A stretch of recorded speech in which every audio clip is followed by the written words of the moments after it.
bastantes conocidos de la casa. Buenas tardes para todos y para todos, como dije recién.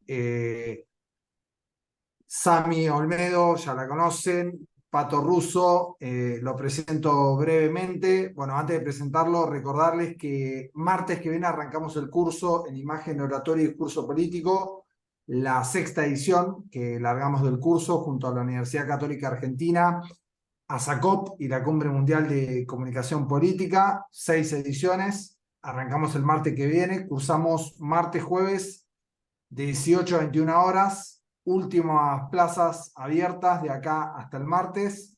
Hoy lo que vamos a hacer, como buenos marketineros, vamos a hacer un tráiler de lo que van a ser las clases de Pato Russo. Vamos a estar hablando un poco, Pato va a estar hablando un poco sobre todo lo que está pasando electoralmente en Argentina, desde su especialidad, que es el lenguaje no verbal, pero lo fuerte, el plato fuerte de Pato, de Mario Russo, va a estar en sus clases, que van a estar sobre el final del curso. No se lo pierdan, insisto, últimas plazas abiertas, ya tenemos 22 inscriptos, últimas plazas abiertas, arrancamos el martes de 18 a 21 horas de Argentina, se pueden pagar en cuotas, la inscripción se puede pagar en cuotas a través de Mercado Pago, así que los esperamos con muchas, pero con muchas ganas. Ahora sí, Mario Russo, consultor político, profesor de la casa ya. ¿Hace cuántos años ya, Patín, que estás en la casa? Y hace como 7, más o menos.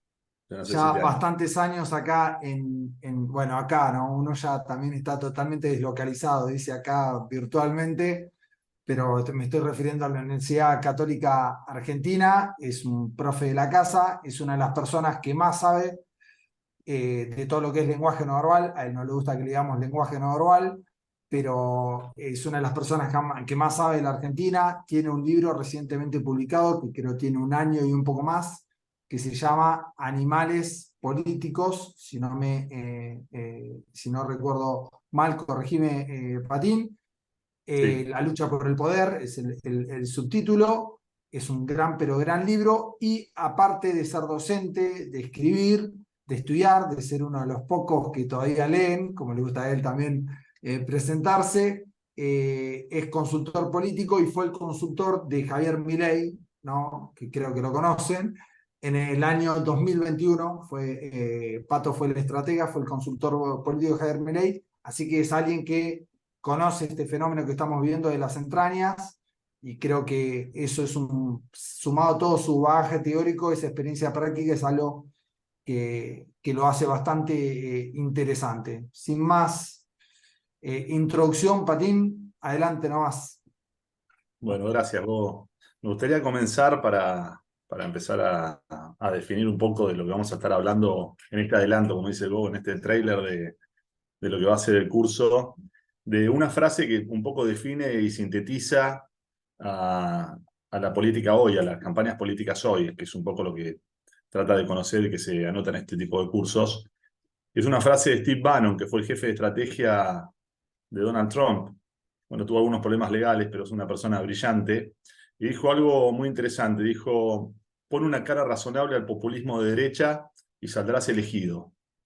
Es interesante esto porque la idea de poner una cara razonable al populismo de derecha, primero que marca la diferencia entre la apariencia, las características de la antropología física y de la diacrítica de los candidatos políticos, es decir, aquello que tanto importa en esta era, que es la era donde las imágenes generan emociones o sentimientos, y que dejó atrás la era donde las palabras transmitían ideas.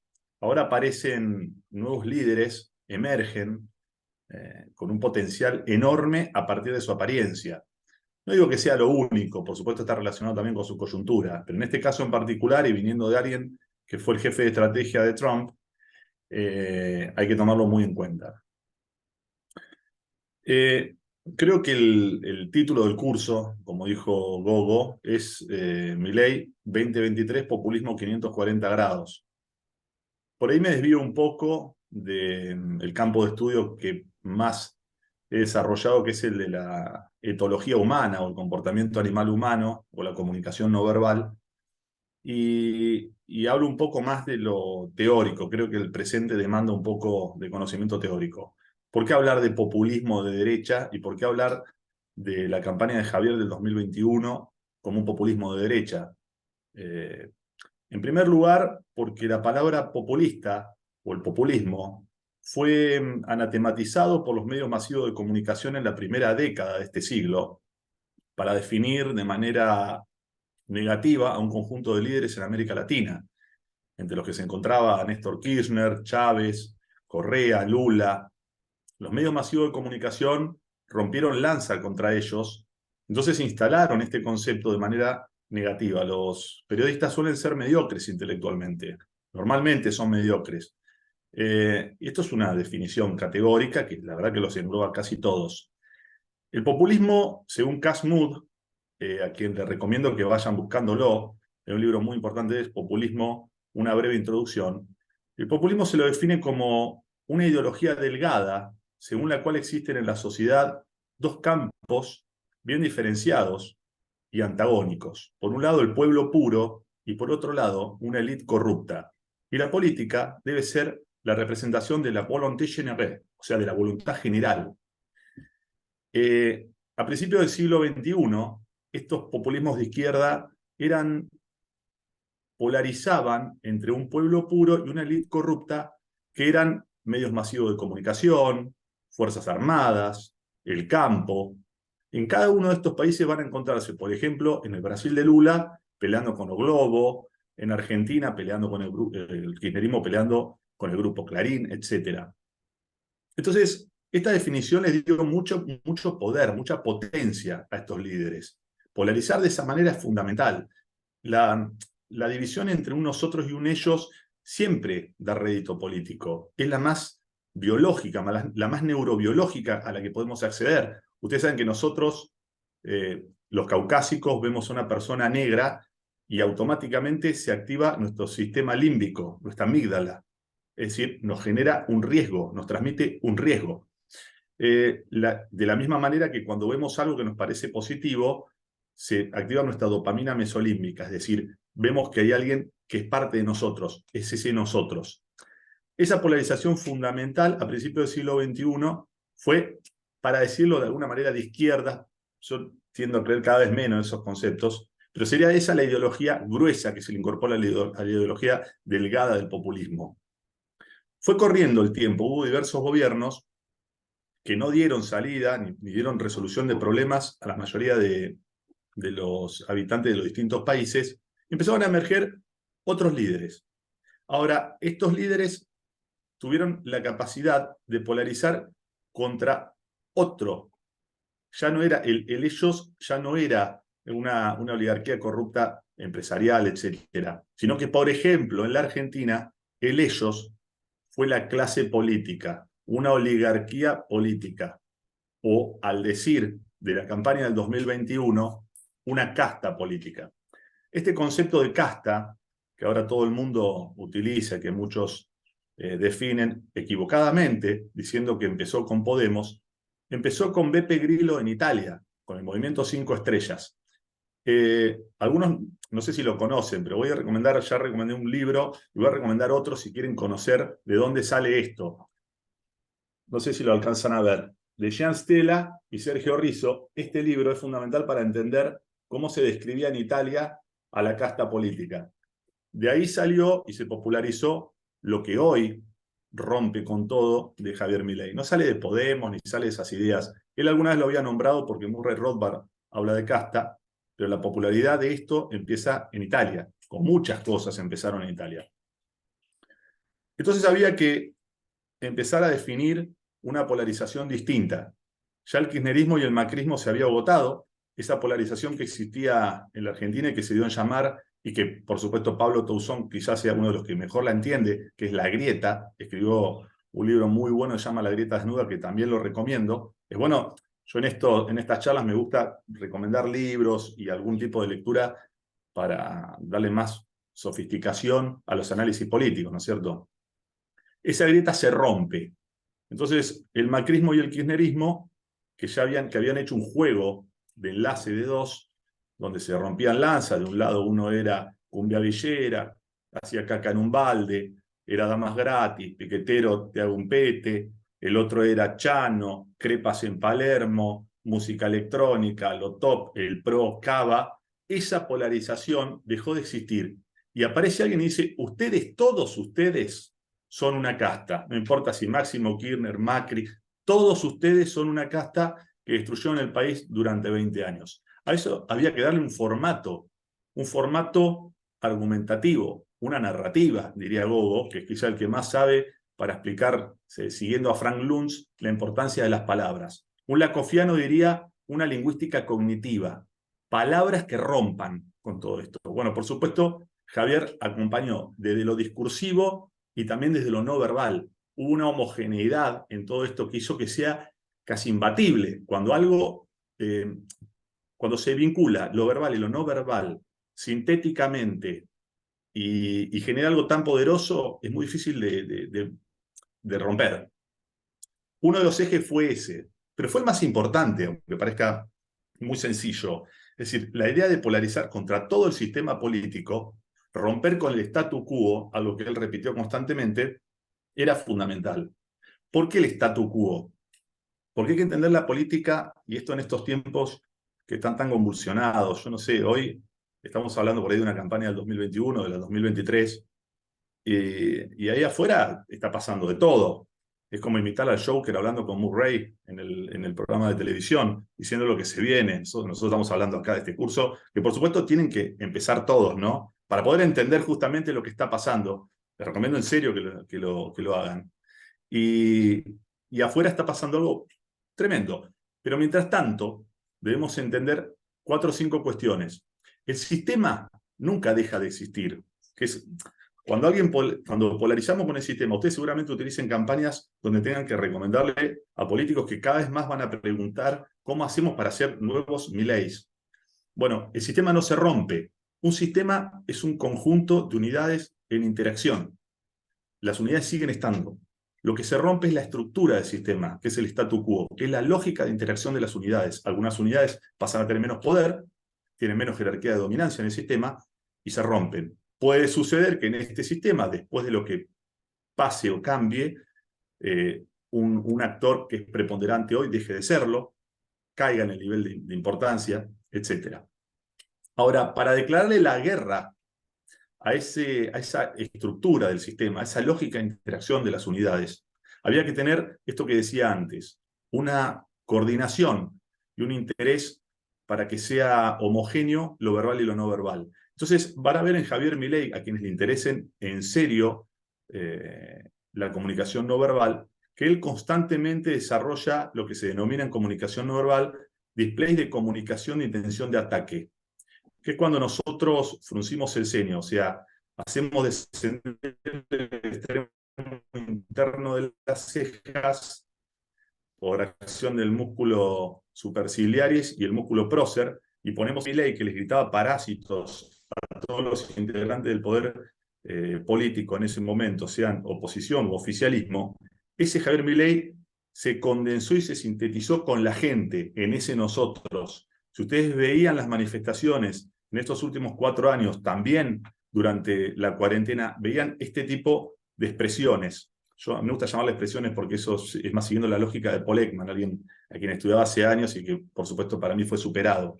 Pero estos displays, estas exhibiciones del rostro, él dijo, bueno, no solo yo les voy a demostrar con mis palabras, con lo verbal, parásitos, hay muchas palabras que se repitieron que ahora en el proceso del 2020, diría del 2020 o 18, 19, 20, que es todo como emergente, cómo se fue dando su proceso de emergente político-mediático hasta hoy, fueron quizás moderándose, pero era parásitos, chupasangres, bueno, hubo algunos conceptos que tenían que ver con aquellos que vivían de nosotros.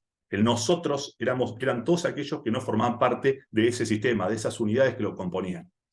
Entonces, todo en él, su vestimenta de cuero, algo que en la Argentina está, digamos, más relacionado, por ejemplo, con el rock o el heavy metal.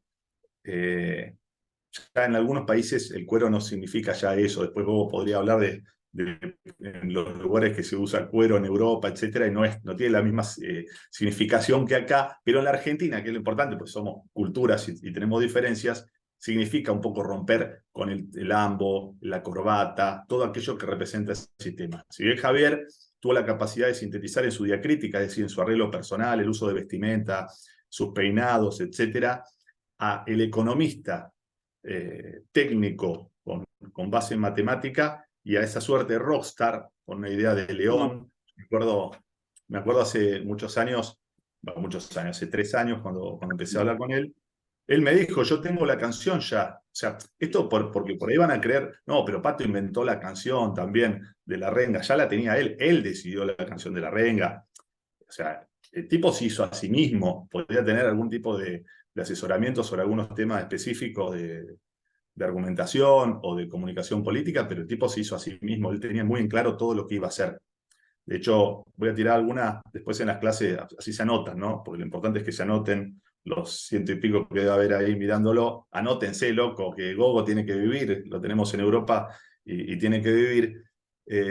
Me dijo una cosa interesante. Un día le dije, bueno, mirá, tendrías que tomar una definición respecto a este tema. Y me dijo, mirá, Mario, me decía, Mario, que yo no me gusta, yo soy ruso, ¿no?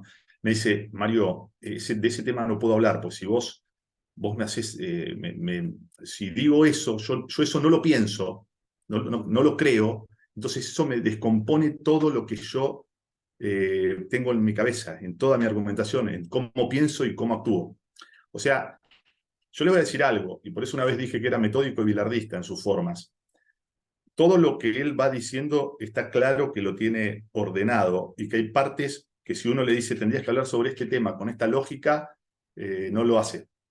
Si no lo cree, no lo hace directamente. Entonces, es muy loco creer, hay algunos candidatos que uno puede decirles qué hacer y lo hacen porque, bueno, no tienen base teórica o un ideario, pero en su caso no. Volviendo sobre el concepto de populismo, esa ideología delgada que es el populismo siempre se nutre de una ideología gruesa.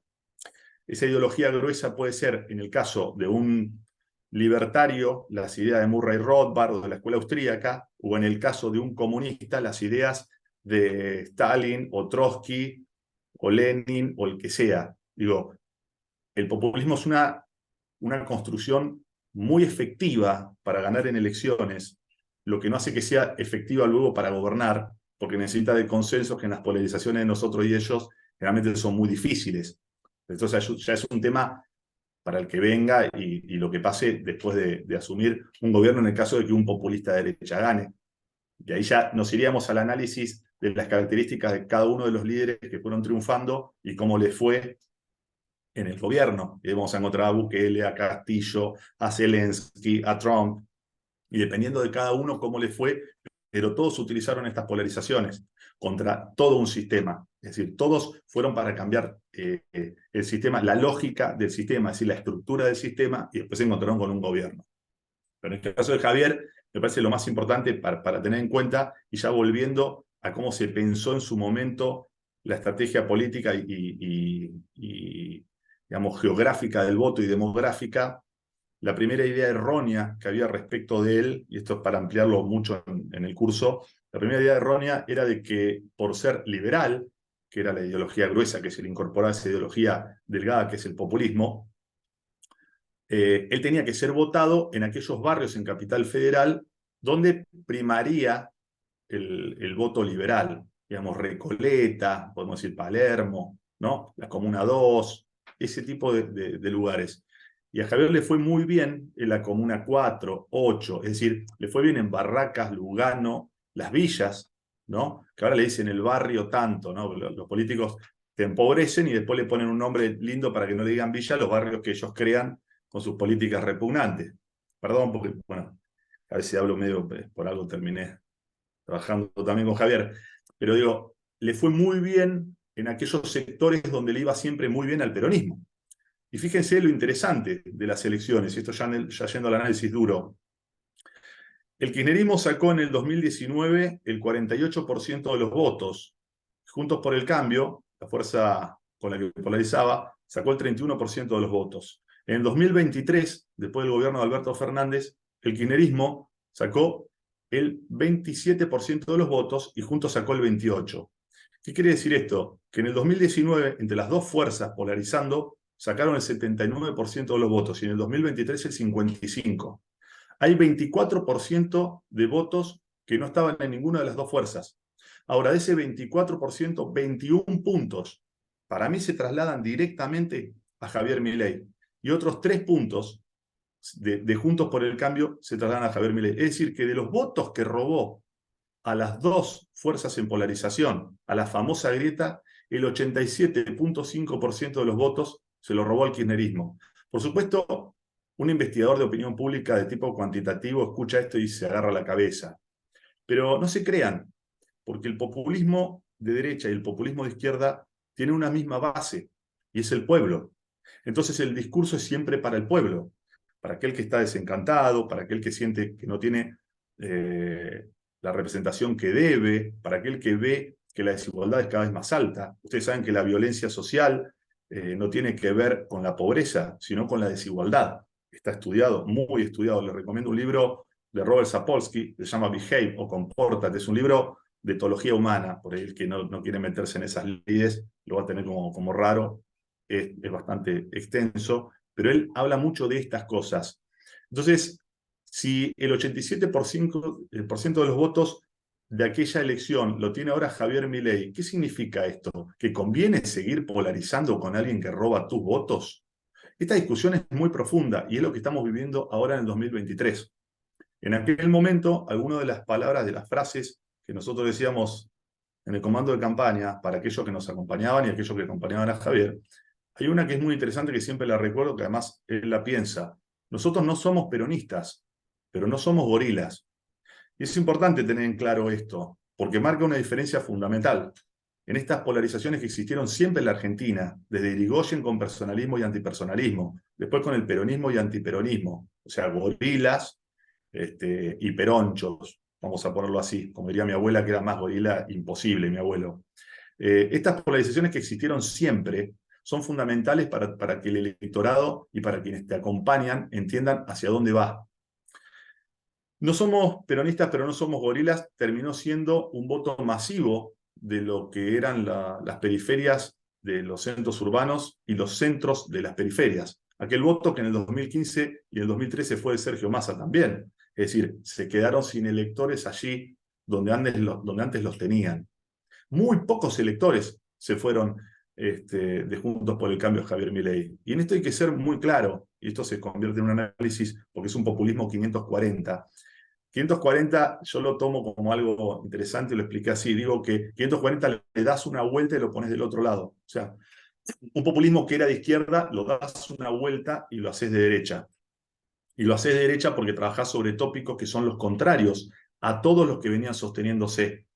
Javier, más allá de esa ideología delgada, le incorpora una polarización a muchos componentes del discurso que sostuvieron tanto el kirchnerismo como el macrismo. Por ejemplo, la ideología de género, el animalismo o mascotismo o pet friendly, el veganismo, el indigenismo, el ambientalismo. Todos estos conceptos que repitieron sin solución de continuidad durante 20 años tanto el kirchnerismo como el macrismo, y que no dio respuestas a los problemas estructurales que son económicos, Javier los tomó para romper contra todos los integrantes de ese sistema. Porque hay otro autor que recomiendo también que se llama Diego Fusaro, un libro chiquitito que se consigue, que es editorial Nomo, que se llama El Contragolpe. Él dice, la izquierda fucsia trabaja sobre algunos temas que no son relevantes en el día a día para la gente. Es decir, esta idea de la ideología de género, del LGBT, de la suma de minorías, es decir, si yo soy no binario y yo soy... todo eso realmente a la hora de votar no se notó. Y esto es real, no se notó. El kirchnerismo le fue muy bien cuando votaban a la construcción económica y social de Néstor Kirchner, que trabajaba sobre superávit fiscal y comercial. Todo eso se fue destruyendo hasta que llegó esta elección. Por eso, de un lado estaba Moreno y del otro estaba el resto del kirchnerismo, porque uno representaba las ideas económicas del kirchnerismo y los demás los tópicos que ya no tenían sentido en la discusión y que eran los mismos para el macrismo y el kirchnerismo. todo esto se condensó en la elección de Javier Milei. Fue un conjunto de cuestiones complejas. Un conjunto de que cuéntenme. Bueno, apareció ahí alguien que no le gustó lo que estaba comentando. Pero bueno, no sé si, porque ya son las 6:30, Sí, Gogo. estamos, Patín, ahí dejamos con suspenso, pero antes, sí, vamos a leer ahí dos preguntas. Además, si quiere, vamos a recoger 3 preguntas, si alguien quiere sumar, con todo gusto. Rodrigo Delgado de Bolivia dice, el coqueteo de Milei con Macri después de las PASO, ¿no rompe esa polarización que mencionás? Sí, yo creo que lo que está intentando ahí también Javier es dañar el voto, el voto que yo creo que es mínimo entre Javier y Patricia, que es un voto de orden, es un voto Roca, lo podríamos definir. Ustedes saben que Julio Roca tenía 2 conceptos que eran fundamentales en su gobierno, que eran paz y administración. Ante un sistema como este, que está caótico y que estamos hablando en este momento, y hay saqueos en el Gran Buenos Aires y en otras provincias, hay un voto ahí que le da preeminencia a su candidata a vicepresidenta dentro de la fórmula y que lo pone a competir con Patricia Bullrich. Él lo hace para tratar de sacar ese voto lo hace crecer hasta un número que quizás lo pueda hacer presidente en la primera vuelta, que es lo que tanto temen en los comandos de campaña de los demás candidatos. Yo creo que ahí está el juego. Y además, tratar de tener gobernabilidad y de articular con Mauricio Macri después del 10 de diciembre. La verdad que yo no tomaría ninguno de los dos referentes en este momento, pero claramente ya está mirando el 10 de diciembre, creo, es mi opinión. Florencia Mileta dice, ¿por qué después de ganar las PASO bajó, calculo que va con tilde, su nivel discursivo, cambió su manera de comunicación verbal y no verbal? Entiendo que se adaptó al electorado que lo votó, pero es contradictorio con lo que decís. No, ¿cómo bajó su nivel comunicativo verbal y no verbal? No, calculo que debe estar diciendo justamente esto de que bajó el tema de la polarización con la casta y empezó a hacer guiños con Mauricio Macri. Calculo que debe ser por Pero ahí. ya estaban. No, el diálogo con Mauricio Macri de Javier existió siempre. Lo mismo que existía antes con Patricia Bullrich. Y de hecho, si tomamos la campaña del 2021, esto voy a contar algo rápido y sintético. En su momento, juntos en Capital Federal, tenía la posibilidad de integrar a López Murphy o sacarlo por afuera dependiendo de si jugaba Patricia Bullrich. Es decir, la línea de centro, digamos, las palomas de Juntos decían, bueno, lo pongo a jugar a López Murphy. Si juega Patricia Bullrich, lo pongo adentro. Si no juega Patricia Bullrich y juega solamente Javier Milei, lo saco. Entonces, digamos, siempre pasó esto con la lógica de Juntos. Siempre tuvo un liberal que supuestamente robaba votos de la pecera liberal y lo sacaba. La realidad es que si ustedes ven las elecciones de Capital Federal, no es el liberalismo el que votó masivamente a Javier Milei. No es por ahí. El voto liberal puede ser un 6-7%. Yo lo siento, porque hay muchos liberales que creen que están haciendo la revolución. No, muchachos, esto es populismo de derecha, no es liberalismo. Si siguen pensando que con Venegas Lynch, hablando de que el peronismo es malo y cosas van a llegar a algún lado, se la ponen en la pera. Esto se lo digo como un tipo que se dedica a esto en serio, que es uno de los que estuvo ahí en el armado inicial, que tantas basas ha generado a futuro, ¿no? Carla dice, aportes, ¿no? Martín dice totalmente Mario, Moreno confrontó siempre con las políticas dirigidas a las minorías intensas, como diría Touzón. Y Carla cita a Sorzón, dice, coincido con Florencia, luego de las PASO, él apareció mucho más suavizado tanto en discurso como en sus gestos. ¿A ustedes les parece que el discurso del búnker después de las elecciones fue un discurso suavizado para alguien que con esa elección estaba a punto de consolidarse en primera vuelta? Dijo, la verdad que si yo me dedico a esto, hubiera dicho, che, Javi, aflojale un poco, prendió fuego todo. La verdad, alguien que tiene que empezar a mirar los consensos de la cámara, de las dos cámaras, da ese discurso. No, yo no sé, capaz estoy viendo una película errada o piensan o realmente hay mucha gente que compró la lógica de la confrontación sin beneficio de inventario y piensa que Javier va a salir a romper todo. Yo entiendo que hay contradicciones lógicas entre el candidato, que es anarcocapitalista, profundamente anarcocapitalista, se viene el estallido y que se vayan todos cuando es candidato a presidente y es probablemente el próximo presidente. Yo sé que es contradictorio, pero no le pidan a alguien que está a punto a ver, ¿Cómo es esto? El bilardismo siempre dice que hay que jugar el partido entero. Y cuando termine lo vemos. Pero no le pueden pedir que salga a gritar todo después de las elecciones y estando a un minuto de las elecciones generales, ¿no? Bueno, hasta acá cerramos. Obviamente, primero agradecerte, Pato. Muchísimas gracias por estos 35 minutos. No nos pasamos del tiempo que te habíamos prometido. Recordarles, Pato va a estar de profesor, Mario Russo va a estar, le dicen Pato, va a estar de profesor. Van a tener 2 encuentros con él donde van a profundizar todo esto que estuvo viendo acá, desde la campaña de Milei hasta todo lo que es el comportamiento no verbal, que insisto, es una de las personas que más sabe de Argentina y de América Latina. No se lo pierdan, ya están abiertas las inscripciones, arrancamos el martes que viene el curso, la 6ª edición del curso en imagen, oratoria y discurso político. Ahí Sami dejó el mail, es comunicacionpolitica@uca.edu.ar. Cursamos de 18 a 21 horas, importante.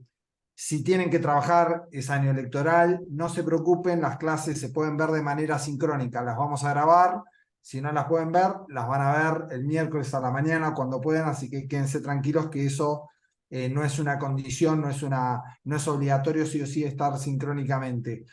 Se puede pagar en cuotas, como le dije, a través de Mercado Pago y, como recién les decía, sea a través del mail o a través de las redes sociales, nos pueden consultar para inscribirse. Patín, nuevamente agradecerte mucho. Por Dos favor. cosas, dos cosas. Obvio. Una, sigan a russo.elanimalhumano, Ahí que va. vendría a ser yo. Y bueno, anótense en el curso fundamentalmente. A los que dicen los libros, les recomiendo otro más. Uno, El momento populista de Alain de Benoist, que con ese van a entender mucho mejor a Milei, el momento Muy populista. bueno. El otro, El pueblo contra la democracia, de Yaya Monk, y los que nombré son El contragolpe de Diego Fusaro, y bueno, La casta de Jean Stella y Sergio Rizzo, para entender el concepto que habíamos hablado. Y no sé si tiré algunos más. Ah, bueno, uno de Robert Sapolsky, Compórtate. Y el Con de esos me parece. Coso, Y el de el de Casmud. Coso. Y el de No, Casmud. el de Mario Russo. Ah, animales. Ah, bueno, ese cómprenlo, cómprenlo, el de Mario Russo. Yo no me sé vender, tengo que empezar a venderme, Go. ¿Te das cuenta? Animales políticos. El Go terminó en Europa y yo no puedo vender mi libro, es una locura. Es una locura. Y Milei Animales que lo garpa. políticos. ¿Dónde lo pueden conseguir? En la librería Aluvión, porque se lo dejé a un conocido, porque lo editó una editorial universitaria, porque los que tratamos de estudiar generalmente no nos editan las editoriales, estas masivas que editan a Coelho. Aluvión, que es una librería que está bien en Capital Federal, o sea que todos tienen que ir a Capital Federal, la librería Aluvión, que está enfrente donde estaba el Partido Libertario, que empezó el comando de campaña de Javier en el 2021. Ahí en calle Viamonte, entre la 9 de julio y Suipacha, creo que es. Ahí está la librería Aluvión. Después hay Oportuno que el dejarlo. nombre de la editorial para el momento que estamos pasando. ¿Eh? Oportuno el nombre de la editorial para el momento que estamos pasando. Bueno, bueno, es No, una no, no, aluvión. muy, muy, muy oportuno. Bueno, Sí, nada más, Patín, te liberamos. gracias. Sami, algo que me haya olvidado. Gracias a todos, nos vemos la semana que viene. Abrazo grande, cuídense, por favor. Nos vemos, gracias a todos por conectarse.